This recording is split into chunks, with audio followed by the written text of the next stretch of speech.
Akkor nézzük is az első tesztet, mint ahogy ígértem, az Envendel fogjuk bemutatni. Semmi más nem fogunk csinálni, kombináljuk egyébként a mobiltelefonnal, hiszen a mobiltelefon nagyon elszívja az energiákat, ezt be fogjuk mutatni, és utána kombináljuk az Envendel, hogy mennyire erősíti vissza ezt az energiákat, illetve külön telefon nélkül is be fogjuk ezt mutatni. Erre kértem meg Marikát, hogy jöjjön kicsit segíteni nekünk.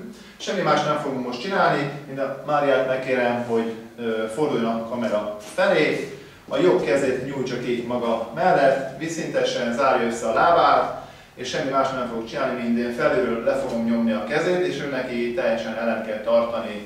Felkészült? Marika, felkészült? Igen. Jó, akkor nyomom. Tartsa ellent, jó? Tehát lehet látni, hogy azért nem annyira erős. Jó, most megcsináljuk ugyanezt a Venddel. És meg kéne, hogy a másik kezébe csak szorítsa meg ezt a Vendet, és ugyanúgy helyezze fel a kezét, zárja össze a lábát, és ugyanezt csináljuk, mint az előbb. Felkészült? Igen. Lehet látni azért, hogy van nagyobb erőt fejtett ki a Marika, meg lehet is érezni, de ha elveszem tőle a Vendet, ugyanezt megmutatjuk. Felkészült? Igen.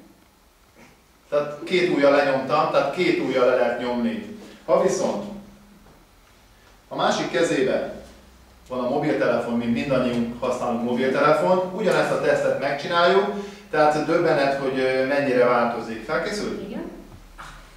Tehát egy ujjal lenyomom, tehát nem tudom, hogy figyelték-e, egy ujjal. Tehát tartja ellent a Marika, de egyszerűen nem tudja, mert a mobiltelefon ennyire elszívja.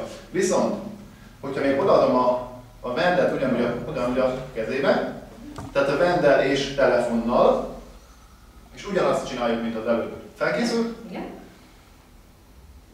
Tehát lehet látni nem is az én ujjamat kell legjobban figyelni, hanem a hölgynek az arcát, hiszen ő fejti ki a nagyobb erőt. Tehát lehet látni, hogy mennyivel erősebb. Viszont most cselezzünk, elveszem a Vendet, és ugyanúgy telefonál, és ugyanezt megcsináljuk egy kézzel. Tehát érezhető a különbség, de erről a Marika is fog beszélni, hogy mit érez a teszt kapcsán, de ugyanezt megcsináljuk most, úgyhogy nincs nála a mobiltelefon, csak a Vend szintén, hogy lássák, hogy miképpen változik ez az energia mező. Felkészült? Igen. Tehát lehet látni a különbséget, óriási. Megkérném Marikát, hogy egy pár szót a kamerában a többieknek említse meg, hogy mit érzett.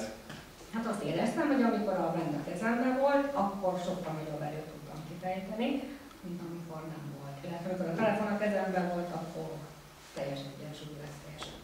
Tehát ezért fontos az, hogy használjuk a termékeket, nem csak a Vendet, tehát bármelyik terméket, mert mindegyik energiát ad a szervezetünknek, amire szüksége van, és ezáltal van az, hogy ekkora különbséget lehet tapasztalni a termékek használatánál, tehát feltölt minket energiával.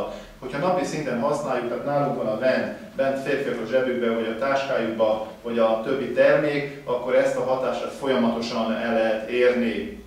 Úgyhogy az első tesztünkben bemutattuk most az Envend Plus-t, és akkor nézzük meg a következő tesztet.